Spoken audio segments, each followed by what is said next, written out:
ஒரு 2 சிறுமிகளுக்கு வந்து தொடர்ந்து பல மாதங்களா பாலியல் தொல்லை வந்து கொடுத்திருக்கிறாரு. ஸோ அப்படிப்பட்டவர் எப்படி வந்து ஒரு நல்ல எப்படி அந்த கிறிஸ்துவ ஆலயத்தில் வந்து எப்படி ஒரு மக்களுக்கு இருந்திருக்க முடியும்?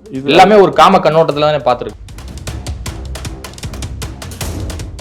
கிறிஸ்துவ வட்டாரங்களில் சொல்லப்படுகிறது, இவர் பெரிய முன்னாள் பழைய ஊழியர்களையோ பிரசித்த மற்ற ஊழியர்களுக்கு மரியாதை தராது பேசுவார், மற்றவர்களை மதிப்பதில்லை, இவர் வேகமான வளர்ச்சி அடைகிறார், பணத்தின் மேல் குறியாக இருப்பவர், இப்படியெல்லாம் பல குற்றச்சாட்டுகள் உண்டு அவர் மேலே. 17 வயது பெண்ணை தத்தெடுத்து நடத்திய ஒரு யாருன்னா இவருடைய மாமனார். இவர் மாமனார் தான் அந்த பெண்ணை வளர்க்குறாரு. இவருடைய மகளை அவர் டைவர்ஸ் பண்ணுற சூழ்நிலையில் இவர் பிரிந்து வருகிறார் வெளியே. அப்போ 1 வருஷத்துக்கு முன்பாக கேஸ் போட்டு 1 வருடத்துக்கு முன்பாக இந்த வழக்கை தொடுக்க வேண்டியதானே? இவ்வளவு காலம் ஏன் அவர் காத்திருந்தார்? இல்லை, அந்த கேஸ் போட்டோன்னா போக்ஸ் ஆக்ட் போட்ட உடனே தலைமையில் போட்ட உடனே போனார். இல்லை, போட்ட உடனே போனான்னு உங்களுக்கு எப்படி போனான்னு தெரிஞ்சா போகிற வழியில் பிடிச்சிருக்கலாமே. அவ்வளோ பெரிய தீவிரவாதியாக அவர் என்ன கன்று வச்சிருக்காரா? இல்லை பெரிய கூட்டம் வச்சிருக்கா? கிடையாது. இல்லை, அவர் தமிழ்நாட்டில் ஒரு கொள்ளைக்காரன் இப்போ கொள்ளையடிச்சிட்டு போய் 24 மணி நேரத்துக்குள்ளே 12 மணி நேரத்தில் பிடிச்சிட்டோம், 10 மணி நேரத்தில் பிடிச்சது காவல்துறை. ஒரு பாஸ்ட்டை பிடிக்க முடியாது அவங்களால. ஆனால் நிதர்சனமான உண்மை என்னவென்றால், சீமான் வந்து நான் யார் கூட கூட்டணி இல்லைன்னு அவர் சொல்லிட்டு இருந்தா கூட, ஆனால் காலம் எப்படி கொண்டு போய் சேர்க்குதுன்னா பார்த்தீங்கன்னா, ஒரே மேடையில் அவரையும் வந்து அண்ணாமலையை கொண்டு போய் சேர்க்கிறதால சாமானியர்கள் பார்க்கும்போது என்ன நடக்குது, இது வந்து இவர்கள் அடுத்த கட்டத்துக்கு போவதற்கான வழியை இவர்கள் திறக்கிறாள். ஆனால் இன்றைக்கி அண்ணாமலைக்கும் வந்து பிஜேபியில் வந்து பிரச்சனை இருக்குது. அவரும் வந்து பிஜேபியோட சுமூகமான தலைவராக அடுத்து இருப்பாரா இல்லையா இந்த சூழ்நிலையில் தான் இருக்கிறாங்க. இல்லை, அப்போ கட்சியை சார்ந்தவங்க தானே பொருளாகுது. திமுக டிஐஜி பொறுப்புல இருக்கிறாரு, அவருடைய மனைவி வந்து எஸ்பி பொறுப்புல இருக்காங்க. இப்ப டிஜி ப்ரொமோட் ஆகி இப்ப வேற மாநிலத்துக்கு போயிருக்காங்க. அவங்களுக்கு குழந்தைங்க இருக்காங்க. அவங்க எல்லாத்தையுமே வந்து ரொம்ப நாகரிகமான முறையில இப்படிலாம் பேசலாம். இப்ப அப்ப சீமானை பத்தி இவ்வளவு தரைக்குறவாக இத்தனை பத்திரிகைகள் இப்படி எழுதியிருக்கிற எத்தனையோ லட்சக்கணக்கான திமுக ஆட்கள் இருக்கிறாங்க. அவங்க மேல நடவடிக்கை எடுத்துட்டாங்களா? இவங்க எத்தனை வழக்குகள் இவங்க மேல் கொடுக்கப்பட்டிருக்கு? எத்தனை பேரை கூப்பிட்டு விசாரிச்சிட்டாங்களா? ஒன்று வேண்டாம். இப்போ நடந்த ஒரு பெரிய பாலியல் வழக்கில் கைது செய்யப்பட்டிருக்கு. அண்ணா யூனிவர்சிட்டியில் ஒருத்தர் மேலே கைது செய்யப்பட்டு திமுக ஆள். அவனை என்ன செய்துட்டாங்க இவங்க?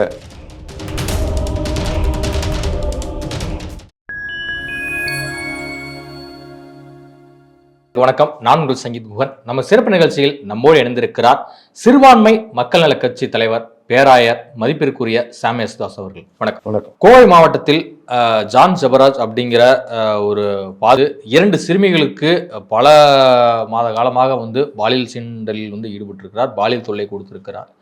யார் இந்த ஜான் ஜபராஜ்? இவருடைய பின்னணி என்ன? ஜான் ஜபராஜ் என்ற ஒரு அருமையான ஒரு பாடகர், ஒரு மியூசிக் டைரக்டர். பாட்டு எழுதி தானாக பாடி வெகு சுலபமாக சீக்கிரத்தில் மிகப்பெரிய ஒரு உச்சத்தை அடைந்த ஒரு கிறிஸ்தவ மத போதகர். அப்படித்தான் அறியப்படுகிறவர். இன்று பல லட்சக்கணக்கான இளைஞர்களால் ஈர்க்கப்படுகிற, கவரப்பட்டு அவரை பின்தொடர்கிற ஒரு பெரிய இளைஞர் கூட்டத்தை வைத்திருக்கிற ஒரு பெரிய ஒரு மத போதகர். அவருடைய காரியம் என்னவென்றால், அவர் வேகமாக வளர்கிறார் என்பதை தடுக்க நினைக்கிற பல சக்திகள் அவருக்கு விரோதமாக இருந்தது ஆரம்ப காலத்தில். அதன் பின்னணியாக அவர் குடும்ப சூழ்நிலையில் மிகவும் பாதிக்கப்பட்டிருந்தார். இதெல்லாம் பின்னணியாக வைத்து தான் இப்படிப்பட்ட ஒரு காரியம் இன்று நாளில் நடந்திருக்கு. இன்று அவர் வந்து போக்சோவில் கைது செய்யப்பட்டு போக்சோவில் தேடப்படுகிற ஒரு குற்றவாளியாக அரசு தமிழ்நாடு காவல்துறை அறிவித்திருக்கிறது. இதற்கு பின்பாக மிகப்பெரிய ஒரு கதை இருக்கிறது. என்னவென்று சொன்னால், இன்றைக்கி கிறிஸ்துவத்திலே வேகமாக வளர்ச்சியடைந்த ஒரு போதகரை இப்படிப்பட்ட ஒரு சூழ்நிலைக்கு கொண்டு வந்து நிறுத்தியது யார் என்பது பார்க்கும்போது, இது அரசியலா, இல்லை சமுதாயத்தில் இருக்கிற பிரச்சனையா, இல்லை மத பிரச்சனையா, இல்லை குடும்ப பிரச்சனையா என்று பல விதமான கோணத்தில் பார்க்கணும். இவரை பற்றி சொல்ல வேண்டுமென்றால், ஒரு முஸ்லீம் தாய்க்கும் ஒரு கிறிஸ்துவ தகப்பனுக்கும் பிறந்த ஒரு குழந்தை. அவர் சிறு வயதில் மிக கஷ்டமான சூழ்நிலையில் வளர்ந்து பின்பு அவர் பெங்களூரில் இருக்கிற அந்த ஒரு கிறிஸ்தவ கல்லூரியில் அவர் படித்து போதகராகி கொஞ்ச காலம் கஷ்டப்பட்டு இன்று மிகப்பெரிய உச்சத்துக்கு வந்தவர். இவருடைய அசுர வளர்ச்சியில் அவருக்கு திருமணமாகி ஒரு குழந்தை இருக்கிறது. இந்த சூழ்நிலையில் கடந்த நாட்களில் அவருக்கு வந்து குடும்பத்திலே ஒரு டைவர்ஸ் போகிற அளவுக்கு அவங்க குடும்பத்தில் பிரச்சனை வந்து, அவர் நடத்தி வர கோயம்புத்தூரில் கிராஸ்கட் ரோட்டில் இருக்கிற கிங்ஸ் என்ற அந்த ஸ்தாபனத்தில் கூட பிரச்சனை வந்து, அங்கே உள்ளுக்குள்ளாக இருந்தவர்கள் இவரை வெளியேற்றுகிற சூழ்நிலை வந்த பிறகு தான் இவருடைய பிரச்சனை மிகப்பெரிய பிரச்சனையாக மாறியது. அப்படி மாறும்போது தான் இது வந்து போட்டி என்ற ஒரு சூழ்நிலையை தான் பார்க்கணும். இவரை வந்து ஒரு கட்டத்திலே வந்து இவர் தவறு செய்யப்பட்டவரா, இவர் மேல் குற்றம் என்ன இப்படி பார்த்தீங்கன்னா கிறிஸ்துவ வட்டாரங்களில் சொல்லப்படுகிறது, இவர் பெரிய முன்னாள் பழைய ஊழியர்களையோ பிரசித்தி பெற்ற மற்ற ஊழியர்களுக்கு மரியாதை தராது பேசுவார், மற்றவர்களை மதிப்பதில்லை, இவர் வேகமான வளர்ச்சி அடைகிறார், பணத்தின் மேல் குறியாக இருப்பவர், இப்படியெல்லாம் பல குற்றச்சாட்டுகள் உண்டு அவர் மேலே. அவர் தனி மனிதனை உயர்த்திக்கிருக்கிறார். கடவுளோட மெயினான மிக பிரதி பெற்ற எல்லாராலும் சொல்லப்படுகிற குற்றச்சாட்டு என்னவென்று சொன்னால், கிறிஸ்துவ மேடை, பிரச்சார மேடை என்பது மிகவும் மதிக்கத்தழுகின்ற, கிறிஸ்துவர்களால் போற்றப்படுகிற, கடவுளுடைய பிரசன்னம் இருக்கிற இடம். அதை வந்து ஒரு பாட்டு கச்சேரி மேடை போல் மாற்றிட்டார் இவர் வந்த பிறகு தான் சினிமாத்தனமான கலாச்சார சீழ்வெல்லாம் நடந்துச்சுன்னு தான் இவர் மேலே ஒரு பெரிய குற்றச்சாட்டு. இதன் பின்னணியில் இவருடைய வளர்ச்சியை விரும்பாத சிலர் இவருக்கு எதிராக இருந்தார்கள். இப்பொழுது அவர்களுடைய குடும்பத்தாரே, பைபிளில் ஒரு வசனம் இருக்குது, உனக்கு சத்ரு யாருன்னா உன்னுடைய குடும்பத்தாருன்னு. அப்படி இன்னைக்கு இவர்களுடைய குடும்பத்தினால் வந்த பிரச்சனை தான் இது. இதற்கு பின்பாக அலசி பார்த்தால் மிகப்பெரிய ஒரு விடயங்கள்லாம் இது உள்ள நீங்கள் கண்டுபிடிக்கலாம். ஒரு 2 சிறுமிகளுக்கு வந்து தொடர்ந்து பல மாதங்களாக பாலியல் தொல்லை வந்து கொடுத்துருக்கிறாரு. ஸோ அப்படிப்பட்டவர் எப்படி வந்து ஒரு நல்ல எல்லாமே ஒரு காம கண்ணோட்டத்தில் தானே பார்த்துருக்கோம். ஆமாம், இது வந்து பார்த்தீங்கன்னா இது வந்து போன வருடம் மே மாதம் நடந்ததாக இந்த குற்றச்சாட்டு சொல்லப்பட்டது. அது இதோட பின்னணியிலே ஒரு மிகப்பெரிய ஒரு இவர் மேல் குற்றம் சுமத்துவதற்கும் இவரை வந்து பழி வாங்குவதற்கும் எடுக்கப்பட்ட ஒரு நடவடிக்கையாக தான் இதை நான் பார்க்கிறேன். குழந்தைங்களை வச்சு சொல்லுவாங்க, மிகப்பெரிய இது குழந்தை கிடையாது. இன்னைக்கு இந்த போக்சோ என்பதிலே வந்து பார்த்தீங்கன்னா, இன்னைக்கு போக்சோ என்ற சட்டம் நீதியாக எல்லார் மேலேயும் எடுத்த நடவடிக்கையாக இல்லை. என்கிட்ட 2-3 காரியம் இருக்கிறது. ஒரு பெண்ணை பார்க்காதே ஒரு பையனை வந்து போக்சோவில் போட்டு ஒரு 6 மாதம் சிறையில் இருந்திருக்கான். அப்படிப்பட்ட கேஸ் எல்லாம் நாங்கள் பார்த்துருக்குறோம். இருந்தாலும் கூட இந்த விதத்தில் அவருக்கு எப்படி சொல்கிறேன்னா, இவருக்கு வந்து யார் அந்த பெண்ணை 17 வயது பெண்ணை தத்தெடுத்து நடத்தி ஒரு யாருன்னா இவருடைய மாமனார். இவர் மாமனார் தான் அந்த பெண்ணை வளர்க்குறாரு. இவருடைய மகளை அவர் டைவர்ஸ் பண்ணுற சூழ்நிலையில் இவர் பிரிந்து வருகிறார் வெளியே. அப்போ 1 வருஷத்துக்கு முன்பாக கேஸ் போட்டு 1 வருடத்துக்கு முன்பாக இந்த வழக்கை தொடுக்க வேண்டியதானே? இவ்வளவு காலம் ஏன் அவர் காத்திருந்தார்? அப்போ இப்போ வந்து தன் மகளோடு அவர் வாழவில்லை என்பதற்காக அவரை குற்றச்சாட்ட வேண்டும், அவரை பழி வாங்க வேண்டும், சமுதாயத்திலே அவரை கேவலப்படுத்த வேண்டும் தான் போக்சோ வழக்கு நிற்காது. ஜான் ஜபராஜ் என்ன அவ்வளோ பெரிய உத்தமரா? அப்படி உத்தமன்னு சொல்ல வரல. அவர் மேல் பல குற்றச்சாட்டு உண்டு. அவரை வந்து நேர்மைப்படுத்தவோ நீதிப்படுத்தவோ வரல. நான் சொல்ல அவர் குற்றப்படுத்த தகுந்தவர். அவர் மேல் வழக்கு இருக்கிறது, முன்னால் பல வழக்கு சொல்லப்பட்டிருக்கிறது. நீதிமன்றத்திலே வந்து எல்லாவற்றையும் விசாரிக்க வேண்டும். ஆனால் இதுவரைக்கும் நான் என்ன சொல்கிறேன், நான் எதற்காக அவருக்கு இன்னைக்கு வந்து நான் பேச வந்திருக்கிறேன்னு சொன்னால், ஒரு தனி மனிதனுடைய குடும்ப பிரச்சனை அது. அதை வந்து அவர் பழி வாங்குகிறார் என்பது வந்து வெட்ட வெளிச்சமாக தெரியும். எனக்கு ஒரு குற்றச்சாட்டு, உங்களுக்கு வந்து போன வருஷம் உங்கள் பேக்கெட்லேருந்து ஒருத்தர் 100 ரூபாய் திருடிட்டான்னா போன வருஷம் இல்லை நீங்கள் கேஸ் கொடுத்துருக்கணும். இன்னைக்கு வந்து கேஸ் கொடுக்கறதுக்கு என்ன நீதி இருக்கிறதுன்றது தான் கேட்குறேன். அது காவல்துறை நீதிமன்றத்துக்கு வரும்போது அதுக்கான வழக்குகள் வரும்போது அவர் பேசுவாங்க. இல்லை அந்த சிறுமிகளை வந்து ஒரு மிரட்டி உருட்டி வச்சு இல்லை, இவர் குற்றச்சாட்டை எங்கே சொல்றாருன்னா, இவருடைய சாட்சி சொல்லும் போது இவ்வளவு நாள் சொல்லல. அந்த வீட்டுக்கு நான் ஒரு மத போதகராக இருக்கிறாரு, நிறைய கிறிஸ்துவ மேடைகள் எல்லாம் வந்து பாடி இருக்கிறாரு, கான்செப்ட் எல்லாம் வந்து நடத்தி இருக்கிறாரு. இவ்வளவு பிரபலமான ஒரு ஆளை எதிர்த்து எப்படி நம்மளால வந்து புகார் தெரிவிக்க முடியும் அப்படிங்கிற ஒரு அச்சம் உணர்வு அவர் வந்து அவங்க அமைதியா இருந்திருக்காங்க. இப்பயும் அப்படித்தானே அவர் இப்ப வந்து ஏன்னா அவர் கார்னர் படுத்தி பழி வாங்கி அவர் எடுத்திருக்கிற சபையை நீங்க பிடுங்கிட்டு அவரை வந்து வெளியேற்றி அவரை வந்து ஓட விட்டு பிறகுதானே வந்து நீங்க இந்த கேஸை கொண்டு வரீங்க. நீங்க நல்ல நீதியாக சரியா இருந்திருக்கும் என்றால், ஒரு பாலியல் குற்றச்சாட்டு ஒருத்தர் சொல்றீங்கன்னு சொல்லியிருந்தீங்கன்னா எப்ப சொல்லியிருக்கணும்? அவர் செய்த மறுநாளே நீங்க அவரை வழக்கு தொடுத்திருக்கலாம், மறுநாளே அவர் மேல கேஸ் கொடுத்துருக்கலாம். இந்த பெண்ணை அன்னைக்கே சொல்லியிருக்கலாம். ஏன்னா இது ஏன் சந்தேகம் வருகிறது? இது தேர்ட் பார்ட்டி, யாரோ 3வது சபையில் இருக்கிற பொண்ணோ இல்லை பக்கத்தில் இருக்கிற வந்து சொல்லியிருந்தால் பரவாயில்லை. தன்னுடைய மாமனார் வளர்ப்பு மகள், தன்னுடைய மகளை அவர் வந்து இப்படி வெளியே அனுப்பிச்சிட்டாரு திரும்ப, அந்த ஒரு இதில் தான் இது சந்தேகம் வருகிறது. இதை எங்க சந்தேகப்பட வேண்டி இருக்கிறதுன்னு சொன்னால், தன் மகளுடைய வாழ்க்கையை எவ்வளவு விலை கொடுத்தாலும் உன்னை பழி வாங்குவேன், உன்னை வந்து ஏன்னா இது வந்து என்னன்னா ஒரு தனி மனிதனுடைய அவனுடைய வளர்ச்சியை பொறுக்க முடியாமல் அவனை வந்து சமுதாயத்தில் கீழ்த்தள்ளுற செயல், இது ஒரு சதி செயல்.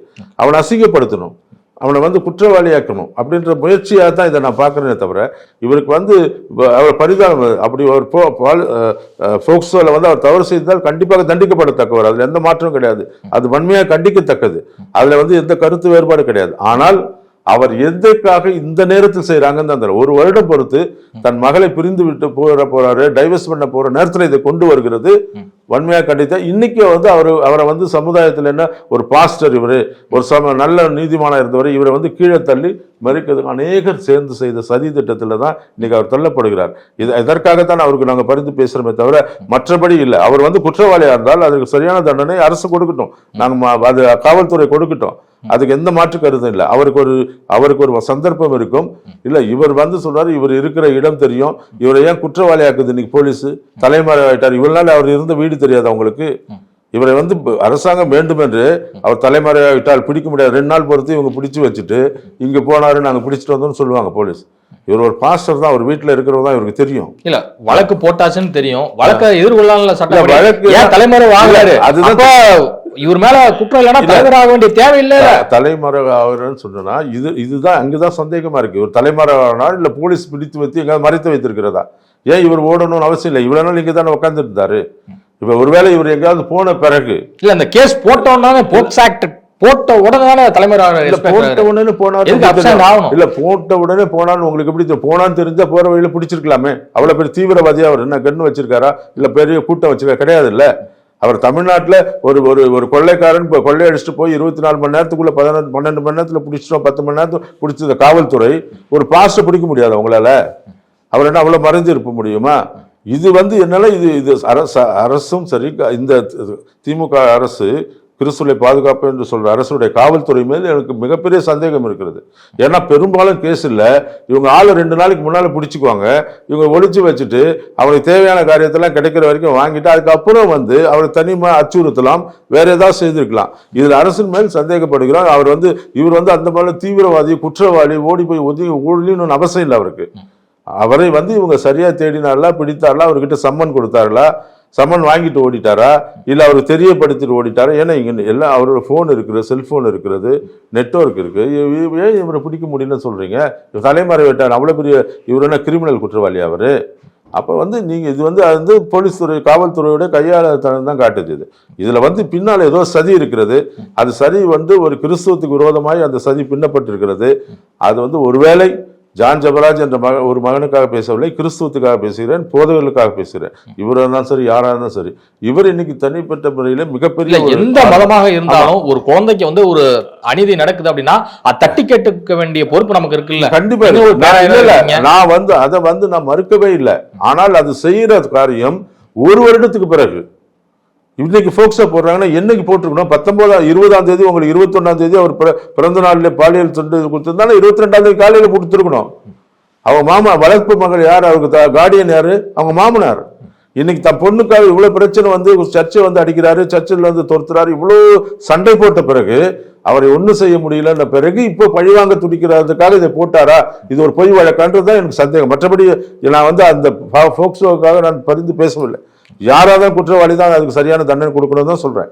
அது யாரா இருந்தாலும் சரி, இவர் பாதிரியாரா இருக்கட்டும், சராசரி மனிதனா இருக்கட்டும், தவறு தான். ஆனால் இவருடைய தனி மனிதனுடைய இவருடைய வளர்ச்சியை பொறுக்காம இவரை வந்து சமுதாயத்தில் கீழ்த்தள்ளணும், ஒரு சராசரி மனிதன் மிகப்பெரிய உச்சத்துக்கு போயிருக்கான் அப்படின்ற ஒரு தனி மனிதனுடைய அசாசினேஷன், அவனுடைய தன்னுடைய புகழை இவர்கள் கேவலப்படுத்துவதற்காக, கொச்சைப்படுத்துவதற்காக இதை செய்யறாங்கன்னு தான் எனக்கு தோணுது. ஏன்னா காவல்துறை கூட ஒரு சாதாரண பாஸ்டர் தான், அவர் வீட்டை விட்டு எங்கும் போயிருக்க மாட்டார். அவர் வந்து நீங்க கைது பண்ணணும்னா நேரடியாக போய் பண்ணிருக்கலாமே, வாரண்ட் கொடுத்தீங்களா? அவர் எங்க இருக்குன்னு தெரியும், அவங்களால போன்ல டிரான்ஸ்போர்ட் பண்ண முடியலையா?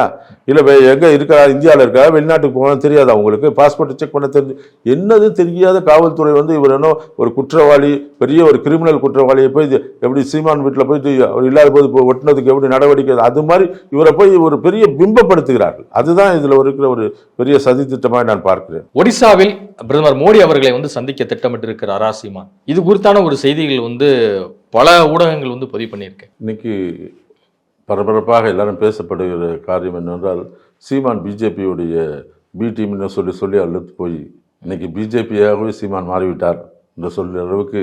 ஏன்னா அடுத்து தமிழ்நாட்டிலே பிஜேபியோட கூட்டணி அமைத்து தமிழ்நாட்டில் திமுக அதிமுக வீழ்த்த பார்க்கிறார்னு பல விவேகங்களை இவங்க பேசிட்டு இருக்காங்க. ஆனால் நிதர்சனமான உண்மை என்னவென்றால், சீமான் வந்து நான் யார் கூட கூட்டணி இல்லைன்னு அவர் சொல்லிட்டு இருந்தா கூட ஆனால் காலம் எப்படி கொண்டு போய் சேர்க்குதுன்னா பாத்தீங்கன்னா, ஒரே மேடையில் அவரையும் வந்து அண்ணாமலையை கொண்டு போய் சேர்க்கிறதால சாமானியர்கள் பார்க்கும்போது என்ன நடக்குது, இது வந்து இவர்கள் அடுத்த கட்டத்துக்கு போவதற்கான வழியை இவர்கள் திறக்கிறார்கள். ஆனால் இன்னைக்கு அண்ணாமலைக்கும் வந்து பிஜேபியில் வந்து பிரச்சனை இருக்குது. அவரும் வந்து பிஜேபியோட சுமூகமான தலைவராக அடுத்து இருப்பாரா இல்லையா இந்த சூழ்நிலையில் தான் இருக்கிறாங்க. இது ஆனால் இன்னைக்கு மீடியாவும் மற்றவர்களும் இதை எப்படி கொண்டு போகிறாங்கன்னா, சீமான் என்ற ஒரு மனிதன் அடுத்த முறை வந்து பிஜேபியோடு தான் இருப்பார், அதை இவர் இங்கே சந்திக்க மாட்டார். ஏன்னா நேற்று வந்து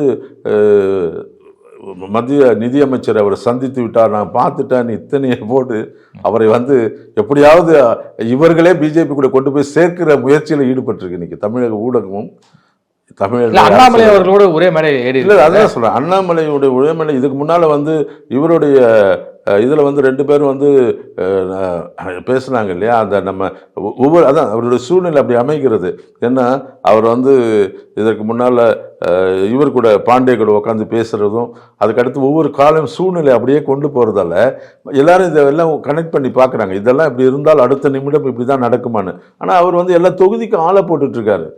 நான் ஒரு நாள் நான் வந்து பிஜேபி கூட சேர மாட்டேன்னு சொல்லிட்டு இருக்கிற ஆளை இவங்களே வலுக்கட்டாயமாக ஒரு சேர்க்கிற அளவுக்கு இவங்க முயற்சி நடக்குதே தவிர, அவர் வந்து சொல்லவே இல்லை. நேரடியாக சொன்னார், நான் நிர்மலா சீதாராமன் பார்க்கல.